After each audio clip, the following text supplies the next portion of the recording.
very good morning to you. You're watching Sunrise live from New York as America decides. The polls are now officially open. 150 million Americans casting their vote today. We have the latest pictures of Hillary Clinton, who's returned back to New York from her final rally. She was in North Carolina earlier. Her plane has just touched down in upstate New York in Westchester. It's 3:30 in the morning here. It's not put off some of her supporters. You can just see at the bottom of your screen there. They've turned out in quite a number, considering the time of morning, all with their phones and their placards, ready to welcome Hillary Clinton home to New York. She will be casting her vote later on today, as will Donald Trump. He's also on his way back to New York. He was campaigning late into the night as well. He was in Michigan. Michigan and North Carolina, two very important swing states in this election. The polls in both those states too close to call at the moment. They've been battling it out, going through a series of states. Donald Trump has been to 5 states today. Hillary Clinton has been moving around as well, but she's touched down in New York. Her and Trump both in New York to watch those results come in. Well, Donald Trump wrapped up his campaign vowing to put America first. Hillary Clinton concluded saying love trumps hate. Those rallies taking place in Michigan and North Carolina a few hours ago, bringing to an end a blitz through some battleground states. Nice head of hair, I'll say that. Donald Trump is uniquely unqualified to hold this job. And the good news is, New Hampshire, you are uniquely qualified to make sure he does not get this job. President Obama is campaigning today with Hillary Clinton because she can't campaign. She can't campaign. This election is basically between division and unity in our country. This election will decide whether we're ruled by a corrupt political class or whether we are ruled by yourselves, the people. Are we going to change forward, together, or backward? I think you know what the answer is going to be.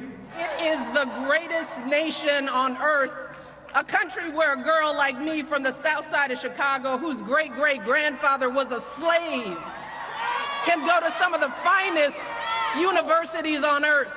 I regret deeply how angry the tone of the campaign became.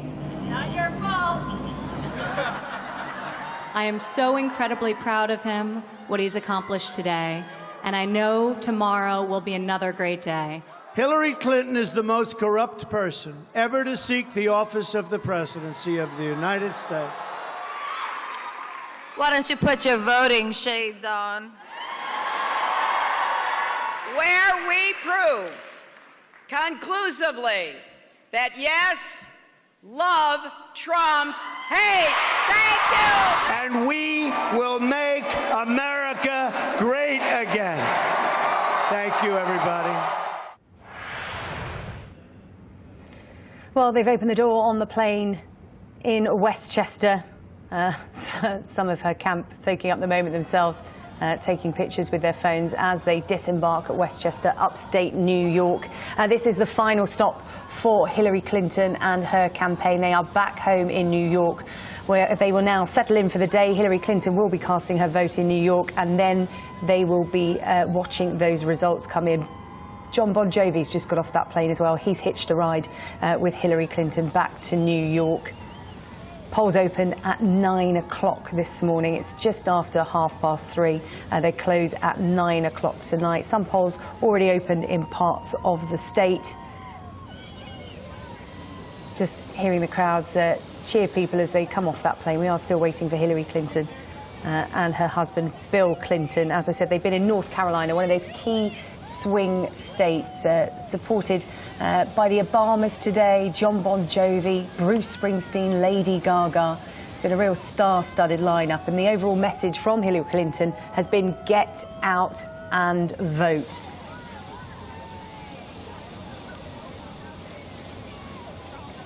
Donald Trump returning to New York a little later, we understand. He'll be casting his vote as well. Both of them will be having parties within 2 miles of each other in Manhattan. Donald Trump will be at the Hilton. having his party there.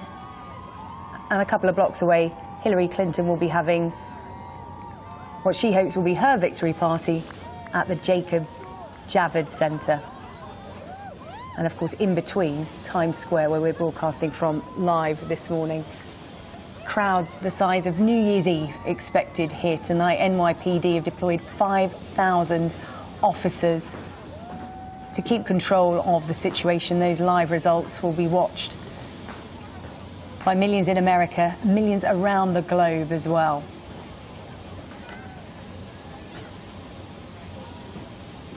Bill Clinton, we've just seen him walk past the plane, obviously collecting all their belongings, ready to come out onto the tarmac and greet that crowd. Both candidates crisscrossing the country today, going to some crucial states, North Carolina, Michigan, Pennsylvania amongst them. We've been talking about those key swing states. Florida is one of them. We saw Donald Trump and Hillary Clinton campaigning there within the last 2 or 3 days.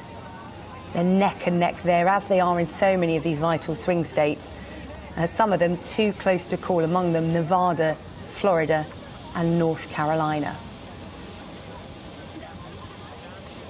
President Obama has already cast his vote, he was proudly telling people earlier on. No need to tell you who he's voted for. I'm going to bring in now Sam Nunberg, former campaign advisor to Donald Trump, and Danielle McLaughlin, a lawyer and Liberal commentator, as we just wait for the Clintons to disembark from that plane.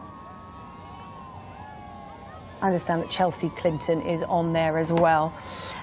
Danielle, just as we watch this, what will Hillary Clinton be thinking, touching down in New York? She's had her final rally. She's done all she can. It's now for America to decide. She's coming home, Sarah Jane. She's coming home. This is the place that she will hopefully shatter the last glass ceiling. She's going to be having a celebration tonight at the Javits Center, just a couple of miles away from here, as you say. I think that she will be full of adrenaline, and I think that she will be excited and hopeful. Do you think she's done enough? I think she's done enough. I think that we look at the swing states, as you say, North Carolina, Nevada, Florida, Pennsylvania. I think she's done enough. She started with an advantage in the Electoral College, and with the ground game and the campaign she's run, it's likely she's done enough. Sam, we're watching scenes that we will no doubt be seeing a little later on today, as Donald Trump flies back into New York for his party, what he hopes will be a celebratory party. Will he be pleased with what he's achieved? He's been to 5 states today to try and drum up last-minute support and get people to turn out and vote for him. Well, certainly if he wins, but I think he should be regardless. I mean, he's accomplished a lot. I was with him that day when he went down that escalator, and, you know, it really took a lot of guts. He had a lot on the line. He had more on the line than any of those politicians that ran, you know, because that's all they do. They like to run. What else would these people be doing? He should be pleased, but he did say to the waiting crowd, it'll be a waste of time if I don't win. If this lady here wins, this is Hillary Clinton. I think that's also, it's a device to get your people out to go vote, to make sure that they're enthused, to make sure that they volunteer. But he is very competitive. You know, the thing about Donald is that he can never, the one issue I couldn't believe with Donald, what he didn't do is he really didn't ingratiate himself to the public once he got that nomination. Obviously, he was able to play whatever role he wanted to play, campaign any way he wanted to campaign. He had that 40% plurality. But, you know, he really wasted that first month in May. Do you think that's going to be his big mistake? That, the con issue, and the first debate. And even with the first debate, even if he didn't win the debate, the issue was with the Alicia Machado problem. Let's just listen into those crowds there. So many have turned out at 20 to 4 in the morning to greet Hillary Clinton. Let's just listen to what they're saying.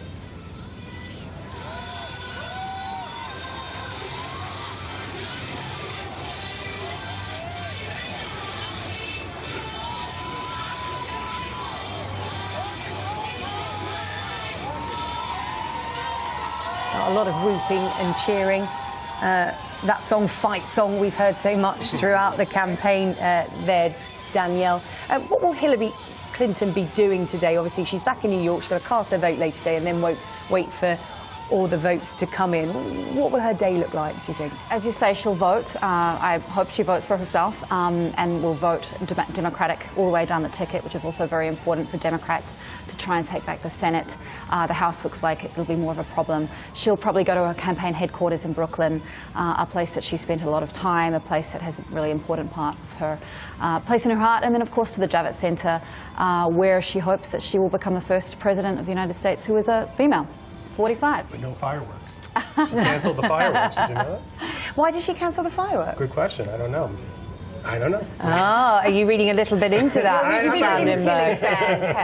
Well, you know, I think that she probably, it looked a little pretentious. Yeah. Well, Sam, what kind of reception do we think Donald Trump will get touching down in New York? Because the flavour of those voting here in New York is very much Hillary Clinton's have the way. people that support him. First of all, you know, he has a lot of support with working class people in New York, union people, cops, firemen, and a lot of upper middle class, you know, men, typically, that, you know, will come out and support him in New York.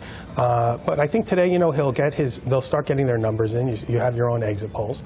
And he's going to see whether or not he can actually hit those states he has to win to get to 270, Ohio, North Carolina, Florida.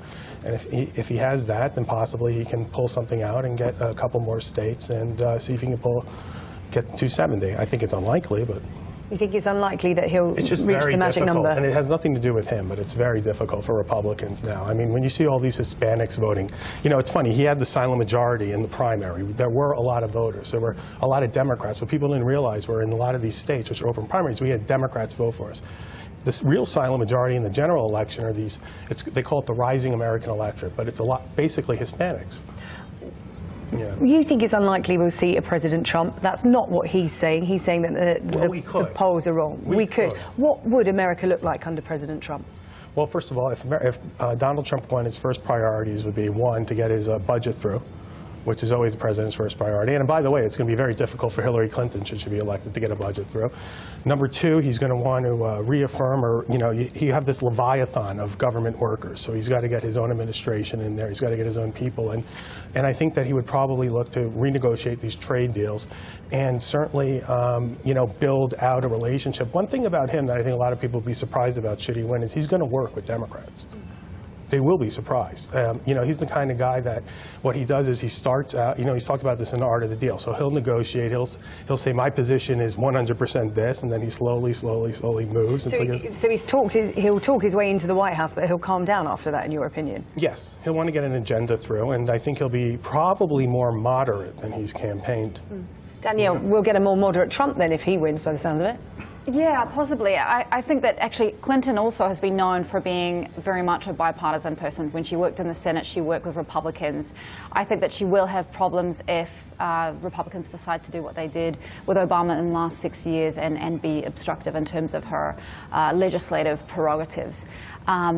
It's going to be interesting. I think one of the most important things we're going to see today is whether the Democrats can take the Senate or not, because the president can only do so much. They have an enormous amount of power as commander-in-chief within the military, of course, the conduct of foreign policy.